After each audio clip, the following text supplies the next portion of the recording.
Kali ini kita akan bahas mengenai penyakit MAH, penyakit yang sering kali kita alami. Ya, barangkali termasuk Anda yang melihat video ini. Sekarang yang menjadi pertanyaan adalah kenapa seseorang itu ketika menderita penyakit MAH itu kok seolah-olah sering kambuh ketika dia itu punya keluhan ini. Jadi ketika dia minum obat MAH itu MAH-nya sudah terasa enak. Tapi setelah efek obat ini habis, kok masih keluhan lagi. Bahkan kami pun menemui ada seseorang yang dia itu menderita MAH sampai bertahun-tahun. Bayangkan, sampai bertahun-tahun. Jadi sebenarnya penyakit MAH ini penyakit yang serius apa enggak sih? Jadi ketika kami pelajari bahwasanya penyakit MAH itu seringkali dianggap sebagai penyakit yang seolah-olah penyakit biasa. Jadi ketika dia habis minum obat terus terasa nyaman, oke, dianggap sembuh. Padahal belum tentu. Penyakit MAH ini itu sebenarnya kalau tidak kita tuntaskan secara menyeluruh, secara total, itu dapat menimbulkan keluhan-keluhan baru. Jadi sebenarnya penyakit MAH ini adalah awal dari keluhan penyakit-penyakit baru kalau penyakit MAH ini tidak dituntaskan sejak awal. Nah, cara penuntasan saat ini itu seperti apa? Saat ini itu seringkali obat MAH itu dilakukan dengan meminum obat. Obat yang paling sering dikonsumsi itu obat dari jenis antasida. Antasida itu sifatnya adalah menetralkan asam lambung. Nah, biasanya seseorang setelah konsumsi obat ini perutnya terasa nyaman. Namun kalau dia itu penderita penyakit MAH yang kronis, meminum obat ini itu rasa nyamannya biasanya hanya sementara. Pasti nanti akan kembali lagi sakit lagi, nyeri lagi di lambungnya. Lalu kalau kita bahas lebih dalam, penyakit MAH itu apa sih? Jadi gini, penyakit MAH itu penyakit yang ada luka di area dinding lambung. Nah, dinding lambung ini ketika luka dia itu menjadi nyeri ya, menjadi nyeri kalau dia berinteraksi dengan asam lambung. Jadi kalau asam lambungnya itu tidak berinteraksi dengan ini luka pada lambung, ya biasanya tidak nyeri. Makanya obat saat ini dia itu fungsinya menetralkan asam lambung agar apa? Agar asam lambung yang sifatnya asam itu menjadi netral sehingga dia tidak membuat perih di luka ini. Jadi ibaratnya seperti ini, ketika kita kena tergores oleh pisau atau apapun itu, ketika ini kita tetesi dengan air jeruk atau jeruk nipis, itu kan pasti kita akan terasa nyeri. Nah, jeruk nipis ini itu tidak ada apa-apanya dibandingkan dengan asam lambung yang ada pada lambung kita. Jadi asam lambung yang ada pada lambung kita itu pH-nya itu bisa mencapai 2. Jadi sangat asam. Jauh lebih asam dari pH jeruk nipis tadi. Makanya seseorang itu ketika luka ini itu harusnya kan dia regenerasi. Sel yang rusak ini harusnya segera regenerasi untuk menggantikan sel yang baru. Jadi kan ketika luka lambung dia kan selnya rusak. Sel yang rusak itu harusnya diganti dengan sel yang baru. Nah, itu ya yang kita sebut sebagai dengan istilah regenerasi. Namun yang terjadi apa? Pada penderita MAH yang sering kali terjadi adalah ketika dia ini memulai regenerasi ya, luka ini berinteraksi dengan asam lambung setiap saat. Jadi yang terjadi apa? Ketika dia mulai regenerasi, interaksi dengan asam lambung lagi, nyeri lagi.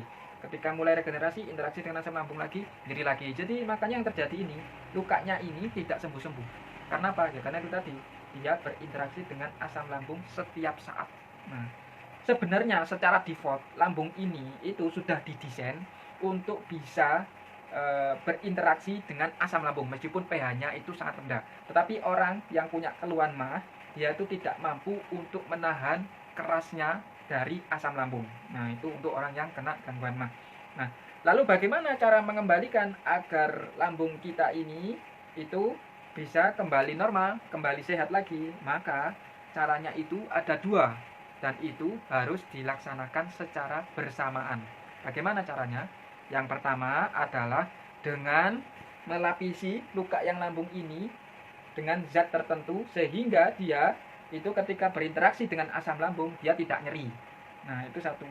Terus dengan saat yang bersamaan kita berikan nutrisi agar lambung yang luka ini segera menggantikan sel yang rusak sehingga bisa regenerasi. Nah, makanya kita berikan nutrisinya agar nutrisi tersebut bisa segera dikonversi untuk menjadi bahan baku pembuatan sel yang rusak ini sebagai regenerasi. Nah, kalau 2 cara ini kita berhasil secara bersamaan, maka lambung ini secara bertahap akan kembali menjadi sehat, sehingga mah ini tidak gampang kambuh lagi. Nah, metode saat ini yang terjadi adalah seringkali yang diberikan lambung ini yang harusnya itu tetap asam, yang terjadi dinetralkan dengan obat antasid, sehingga yang terjadi lambung kan menjadi netral. Nah, kalau lambung ini kita netralkan sampai berhari-hari, apalagi sampai 3 hari berturut-turut, maka sistem pencernaan kita akan mengalami penurunan fungsi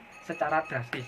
Yang terjadi makanan yang kita konsumsi itu tidak bisa terserap sangat optimal menjadi calon nutrisi untuk memberikan makan di sel-sel tubuh kita, sehingga yang terjadi makanan yang kita makan akhirnya akan banyak terbuang menjadi feses, tidak bisa diserap oleh usus. Kenapa? Ya karena asam lambungnya ini dinetralkan. Nah, asam lambung ini dibutuhkan untuk mengurai makanan dari yang hasil pencernaan dari mulut, hasil reaksi kimiawi dan mekanis dari mulut itu kan sudah dikunyah terus masuk ke lambung. Nah, harusnya itu diurai lagi dari awalnya polimer menjadi monomer, prosesnya di mana? Di lambung. Nah, dengan dengan asam lambung tadi, sehingga yang awalnya bentuk polimer menjadi monomer, menjadi struktur yang sangat kecil. Nah, ini nanti ketika berhasil harusnya kan nanti bisa diserap oleh usus untuk bisa masuk ke sistem peredaran darah. Tapi yang terjadi pada orang yang pH-nya dinetralkan, itu makanannya banyak terbuang menjadi feses, sehingga nutrisi yang harusnya bisa diserap maksimal akan banyak terbuang. Begini ilustrasinya.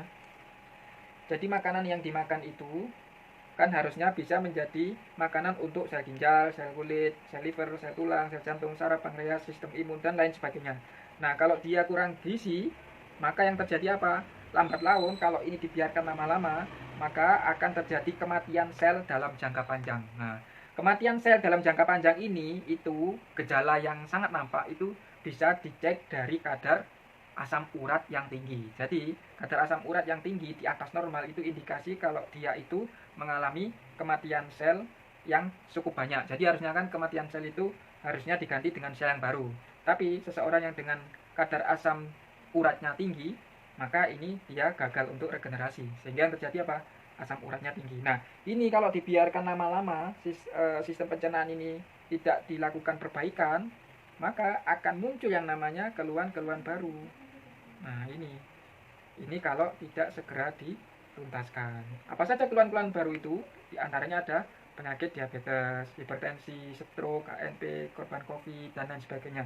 Jadi penyakit-penyakit degeneratif ini itu tidak muncul secara tiba-tiba, tapi diawali dari proses yang sangat panjang, yang diawali dari sistem pencernaan yang bermasalah. Nah, makanya saya ulangi, untuk memperbaiki mah yang sering kambuh dan tidak sembuh-sembuh, caranya ada 2. Yang pertama, lapisi luka pada lambung ini dengan pati resisten, atau zat yang dia itu bisa melapisi luka lambung ini sebagai pengganti mukosa. Karena mukosa itu kan untuk orang yang punya sakit lambung, gangguan lambung, dia itu sangat tipis, bahkan tidak ada. Nah, dia kan pelindung dari asam lambung. Karena tidak ada, akhirnya dia di asam lambung ini melukai dinding lambung, sehingga terjadi luka. Nah, itu harus ada penggantinya sebagai pengganti mukosa untuk sementara.